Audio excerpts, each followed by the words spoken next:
Hey Waffle Gang, I do hope you're well. My name is Mark and today we're checking out some more relationship stories, and if you do love a Reddit story, why not consider hitting that like, subscribe, maybe that notification bell too.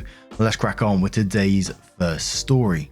Much love guys. Now today's first story comes from a throwaway account who says, am I the a-hole for showing favoritism for my daughter and financially hurting my son?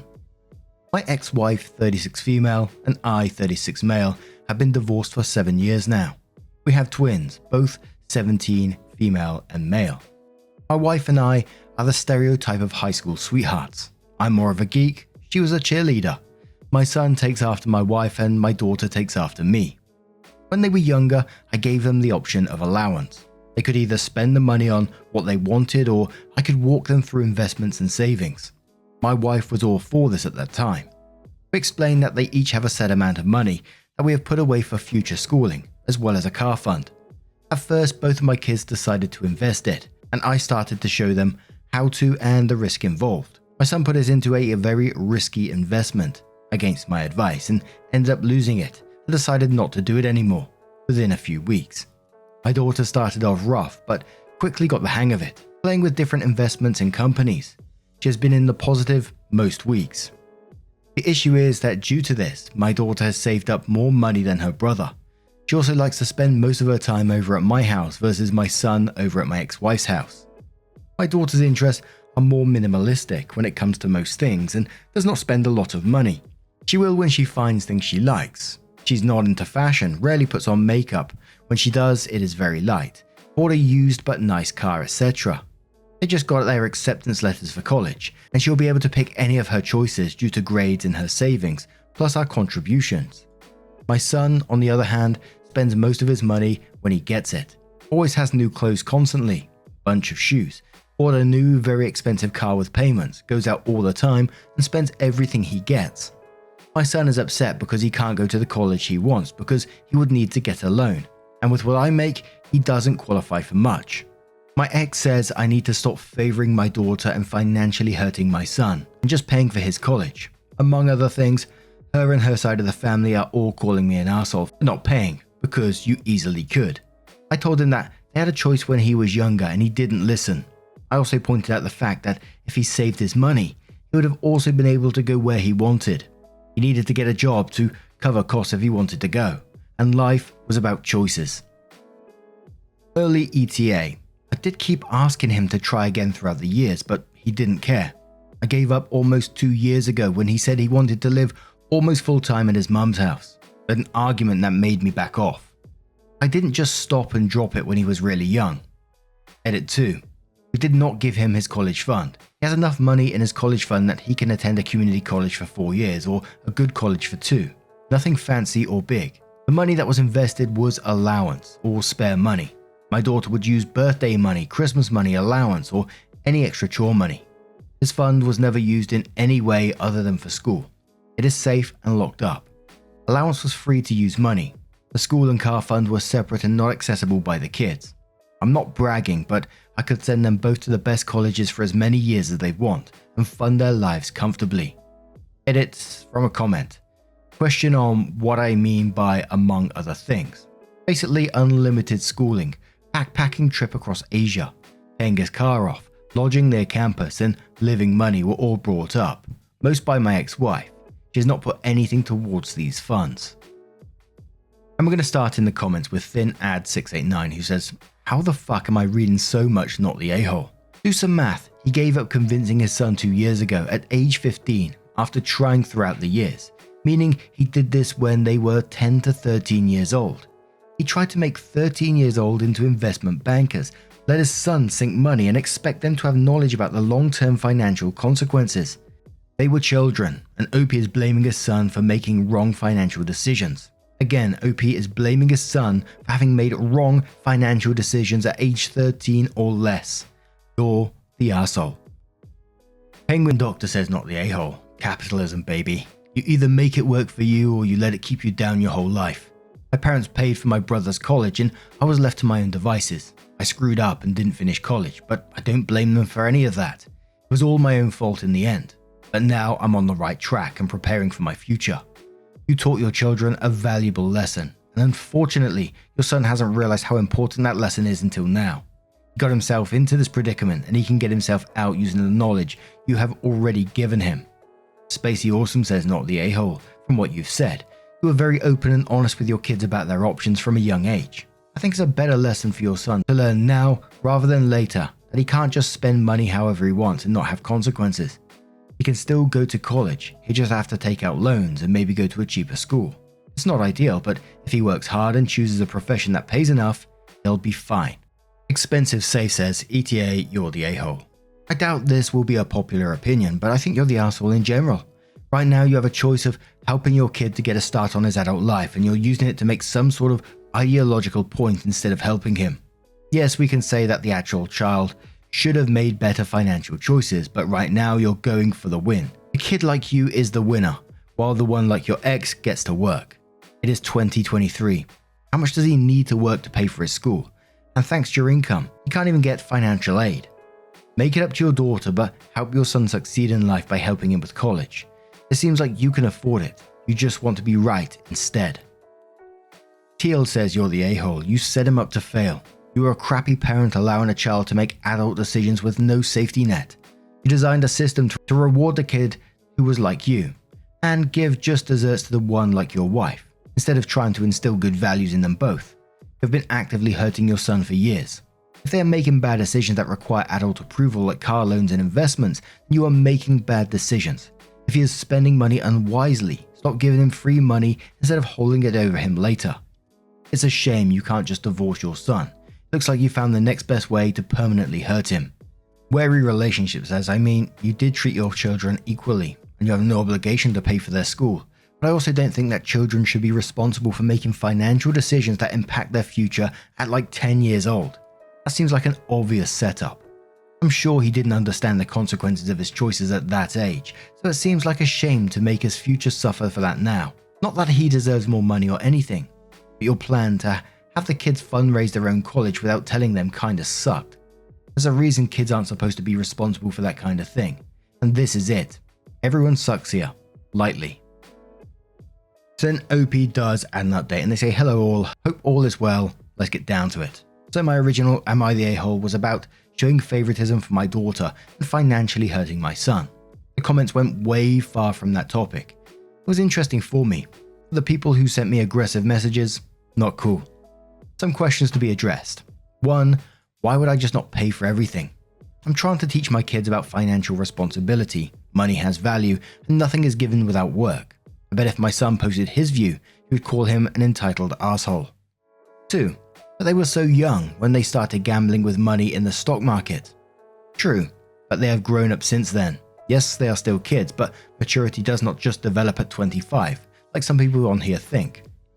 3. You gave them their college fund to waste. No, college fund has always been secured and untouched unless I was putting money in it. They used allowance money. 3. Why are you not giving him a good start in life? He has a better start than the majority of people. So I talked to my daughter. She said she would be upset if I just gave him the money. She worked hard and values her time and effort. I agreed that would be a bad idea, but we came up with 3 options. I added a 4th to present him and my ex-wife. All of them had rules attached, and the same amount would be given to my daughter. Rules, grades, housing rules, and behavior. 1. He sells his car and some of his shoe collection to save money and put it towards the fund, and I will help him again to make passive income. 2.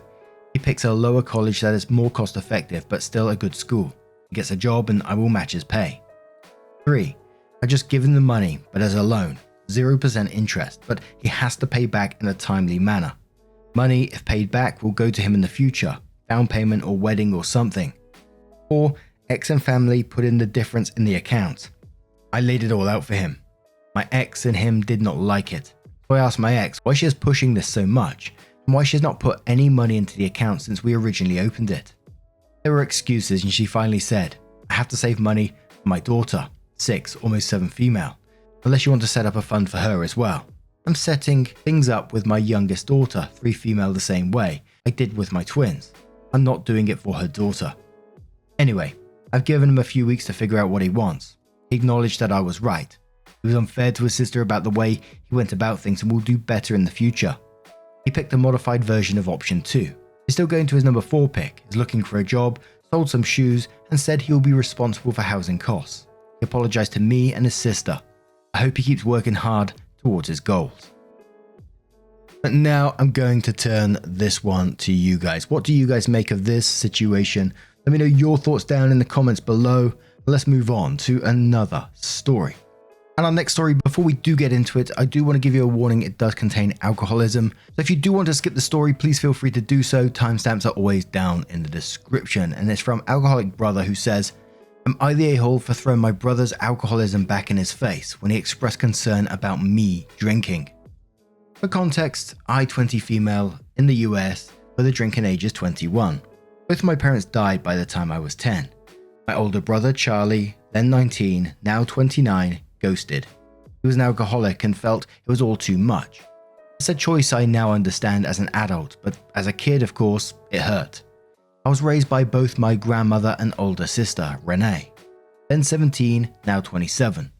My grandmother did all she could, but she was older and relied on Renee a lot. When I was 17, Charlie came back into our lives, 2 years sober. Renee and I forgave him.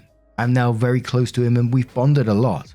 I actually live with him now while I go to college because he lives literally right up the road. I do party on occasion, but it's very rare I get drunk. Now, I always assumed that Charlie knew I drank. I'm in college, not every college student parties, but when I am out past midnight, I figure it's obvious. I'm not playing Scrabble or whatever. I crashed at a friend's on Wednesday night after having a bit too much to drink. I returned to Charlie's hungover. It wasn't quite obvious at first, but then I started throwing up. He figured it out and began lecturing me. Said I'm 20, not legally able to drink. It's not safe to get wasted at a college party. Told me that I shouldn't drink at all at my age.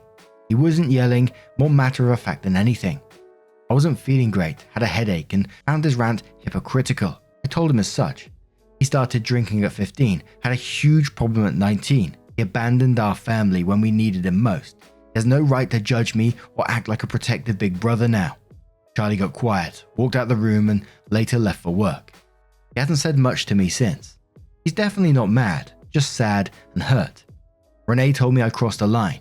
While she's fine with me drinking and thinks Charlie overreacted a little, she said I went way too far and thrown back all that in his face, especially as I've never brought it up before. She says the most I should have said was that I was safe while drinking and understood his concern, but I could do what I wanted as an adult. I'm starting to feel bad. Was I wrong? A comment points out the brother may have just been worried for OP's safety, and OP says, I didn't consider that he was worried about me being vulnerable around guys. I just thought he was talking about driving, which I didn't do. I walked to a friend's dorm. Someone suggests that OP shares a genetic predisposition for alcoholism. OP replies to that and says, while I don't think I have a problem, our mum was a heroin addict and it contributed to her death. Her mum was an alcoholic. Pretty sure her sister was too. So it is genetic. Doesn't mean I have it, but the commenter and my brother aren't wrong to be concerned. I'm learning.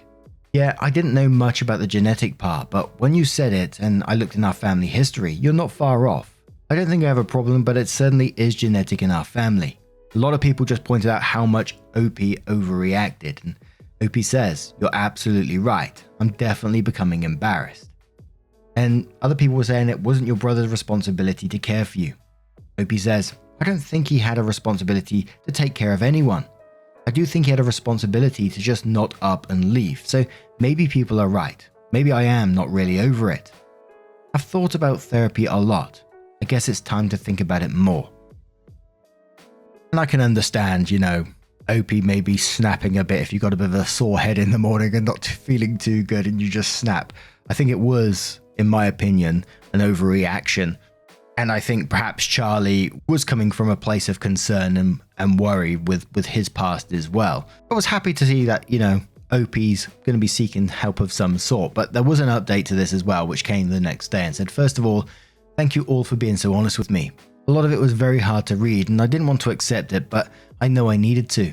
I still do not think I have a drinking problem. I know that's what every alcoholic says, but I truly do not get as drunk as I did that often. At the same time, I recognize addiction is genetic, and Charlie is not the only person in our family that struggles with it. Considering that, I'm going to take a break from drinking for a little while, and if/when I start again in the future, After I turn 21 at a minimum, I will be more careful when it comes to how much I consume and the venue in which I consume it. A lot of you pointed out that Charlie was right about the safety concern. I was getting wasted at a college party. I didn't include this in the post, which is unfair looking back as it's important context, but none of my friends were sober either. I had no one looking out for me, nor was I looking out for myself. I see now all the things that could have happened. The big takeaway is that I am not okay or over with what happened. I buried it down because I just wanted a relationship with my brother again, and then soon as I was reminded of that time, I lashed out. I planned to look into finding a therapist because clearly there's a lot of unresolved issues. Finally, I knew early on after posting that I owed Charlie an apology. I ordered dinner for us last night and apologized. I said I understood that he was concerned and he had every right to be. I also said I had no right to throw everything back in his face. Charlie apologized for everything he put the family through, but I told him that he already had. He repeated that he was just very worried about me turning into him. I thanked him for his concern and told him I'm grateful for him. I love him. I'm not foolish to think everything is okay. He knows now that I'm struggling with everything. I also can't take back the words I said or what a brat I was, but we're going to try moving forward and find healing.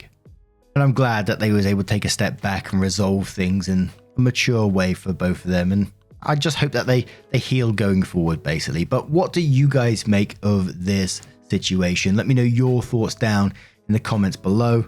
Let's move on to another story. And our next story comes from Timely Law 2403, who says, am I the a-hole for refusing to put my weight loss progress photos behind a black screen? I worked my ass off over the last 3 years to lose 120 pounds, and I look and feel amazing. I've been obese for almost my whole childhood and all of my adulthood, and it feels almost like life has finally begun. I posted my before and after to Facebook because I'm a dinosaur at heart, and got a message shortly after from Len, my friend's girlfriend. Len is over 300 pounds, which I mean, I don't recommend it, but if that's your choice, then whatever. She also claims that she's an atypical anorexic who gains weight because she only eats 500 calories a day. That is blatantly not true, but not my circus/monkeys. Len said that it was very inappropriate to post a weight loss before and after without a warning because it could cause a relapse in people with eating disorders. And if I absolutely had to post it, I should make it an album with a black cover photo and a warning so that people would have to click through to see the actual photo. The message also contained a long and unscientific rant about my personal choices that is not super relevant here, but didn't do much to get me in the mood to make these accommodations. So I told her that I was going to go ahead and post whatever I wanted to my own personal Facebook, and if she didn't like seeing it, she should probably go ahead and unfollow me. I guess that was a declaration of war because she absolutely blew up at me and dragged her girlfriend/my friend into the mix, along with some other mutual friends. And it's a big chaos of it's no big deal to hide a photo, me versus it's no big deal to just unfollow her, Len. And in the comments, Crystal Queen 3000 says, not the a-hole. Other people's triggers aren't your problem. So which Opie replies and says, see, that's basically what my position is, and I feel kind of a dick about it, but honestly, I feel like there's a difference between posting gore or something that is objectionable to everyone versus posting something that is potentially triggering, which could be pretty much anything. And I'm definitely not saying that from a shitty, everything is a trigger now perspective. I understand that unrelated stimuli like smells or sounds that happen at the same time as someone's trauma can be linked to that trauma and become a genuine trigger. That's exactly why I think it's one's own responsibility to manage that stuff instead of expecting everyone else to make sure they never encounter it. Kubu says, not the a-hole. We should add trigger warnings when we can because it's super easy and saves many people a lot of grief. But we also have to understand that we have to manage our own triggers. They should know that social media is unpredictable and that content is always going to be there. It's on the person with the trigger to block certain phrases on their socials if they really can't handle seeing them. And one more comment from Azure who says, not the a-hole. This sounds like jealousy, but let's assume her argument had merit. My counter to that is, if you can get triggered into an eating disorder relapse by just seeing someone post about weight loss, working out, or eating habits, etc., then perhaps scrolling Facebook isn't for you. Let's pray she isn't on Instagram because I swear 70% of what I see on there is related to what I mentioned above. You should be able to share your achievements and life on your Facebook. she should be able to scroll past and ignore it if she doesn't like it.